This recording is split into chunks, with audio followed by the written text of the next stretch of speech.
With the US Grand Prix coming up this weekend, the main title contenders are not in the best of shape. Lewis Hamilton started 11th at the Turkish Grand Prix, and although he arguably had the fastest car, he never really was quick enough to get anywhere near the podium. Max Verstappen did all the damage control he could, but he too never got close to victory. And with a pivotal race coming up, these are the things that will give them headaches. Let's dive in.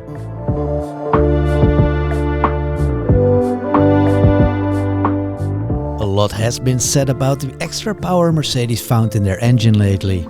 According to Christian Horner, the Mercedes was faster without DRS than Red Bull with DRS. This was already very visible with the speed of Valtteri Bottas during the Italian Grand Prix.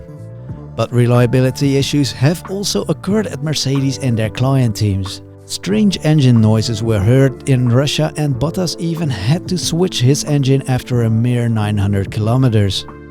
An extra engine change had to be done in Hamilton's car as well, earning him a grid penalty for the Turkish Grand Prix.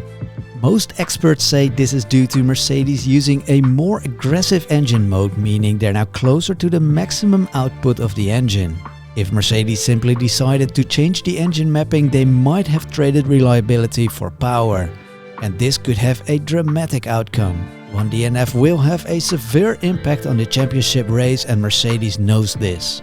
As Toto Wolff already acknowledged, a DNF will almost certainly make the difference between winning or losing the championship this year. With reliability of the engine a big talking point, Mercedes are taking big risks unless they decide to go back to a more conservative engine mapping.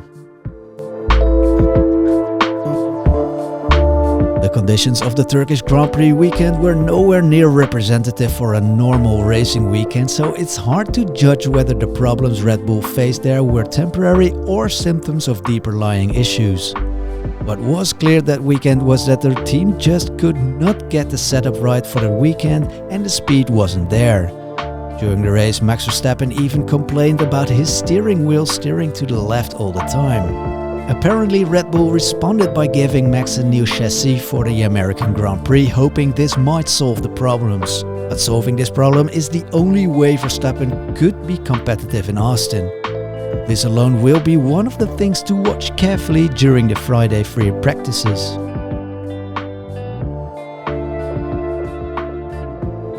Already back in 2019, the surface of the track was quite bad, and the situation apparently hasn't improved much.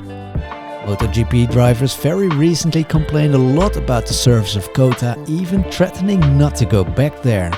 Modern F1 cars are also not designed to cope with bad tarmac.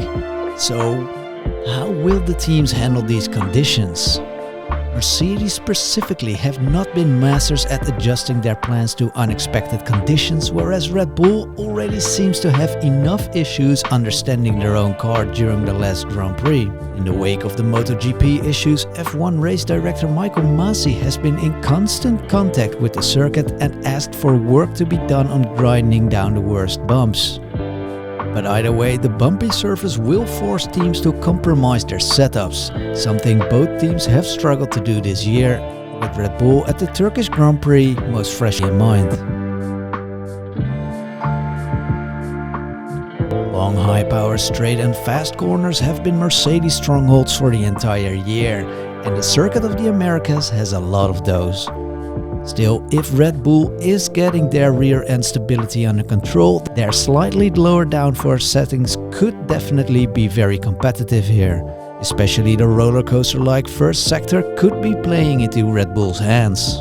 This means the situation could easily flip both ways, and both teams will have to find a fine balance between certainty and a very aggressive stance. Risk it all here and the championship could be up for grabs.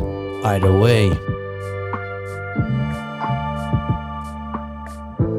Having spent a couple of years winning championships without much resistance, Hamilton certainly has a much tougher fight this year around. And although this sometimes brings forward some of his best driving, he certainly also makes more mistakes. His own call to stay out at the same Grand Prix cost him dearly, and that was not the only big mistake he's personally accountable for.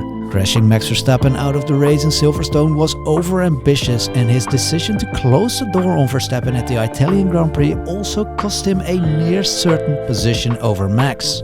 The same occurred at the Azerbaijan Grand Prix, where he outbraked himself in the first corner after the restart that should have given him a near certain point gain on Verstappen. Now that he's 6 points down in the championship, the pressure on his shoulders is the biggest yet.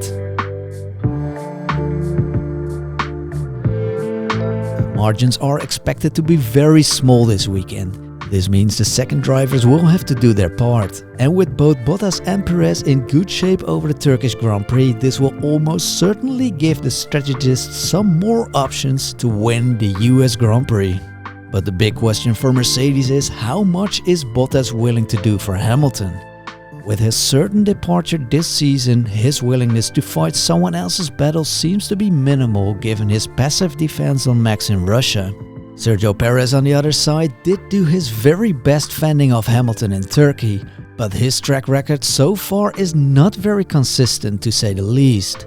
Still, Perez seems to like the circuit, having finished here in the top 10 for the last 5 races. So what do you think? Will it be a tight race, or is Mercedes obliged to win this one? Please leave your comments below, like, subscribe, and see you next time.